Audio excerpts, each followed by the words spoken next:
I've always had this conviction that if you speak with confidence, it will cause people to listen. In some of the situations I've been put in where I've had to share or to speak or to present, I've tried to hold that true, that if you speak with confidence, others will listen. I was at a birthday party the other night for a dear friend, hitting one of the decade milestones. The host invited others to share stories of chapters you've walked with that individual. And as I sat there, it reminded me of that same thought. If you speak in confidence, others will listen. We laughed. We had a good evening together. It was a really, really fun time. But a memory came to my mind of what you can do with that confidence in that kind of moment. I had another friend that got married many, many years ago. He had moved from living near me to living very, very far away. He had called me to tell me that he was engaged, called me to tell me that he had planned to marry this woman, and he was excited, and I was excited for him. But see, with that distance, and at the time of which it happened, that long ago, we didn't have the access of the quick, instant accessibility that we do today with the media. And so I never saw her. I didn't have a picture of what she looked like. He didn't share much other than a story here or there.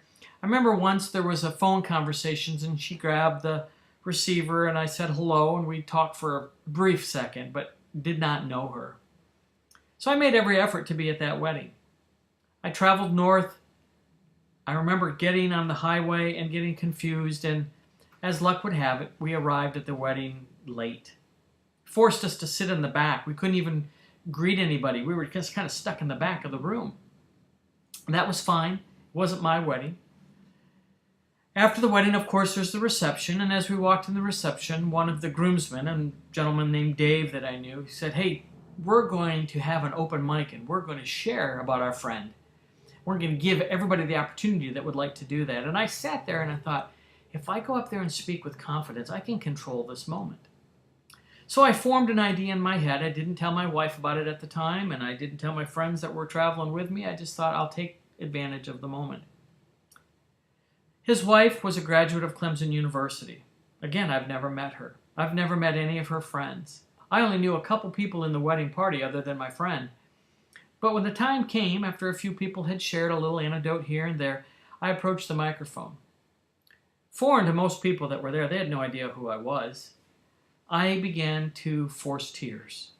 I began to create an emotional moment where I just couldn't move on past this experience that I was having.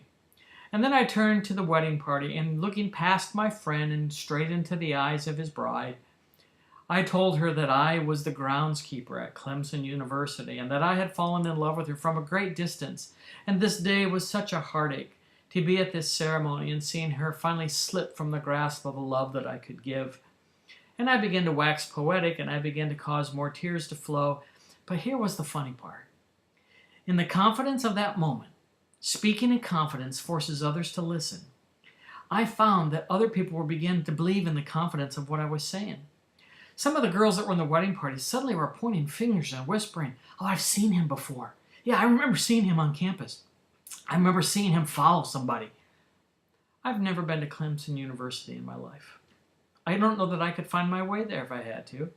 But in that moment, speaking in that confidence, I had convinced that group of people that I was a forlorn man, broken by the moment. I ended up wiping my tears, wishing them well, and I returned to my seat. Now, fortunately for me, my friend never batted an eye.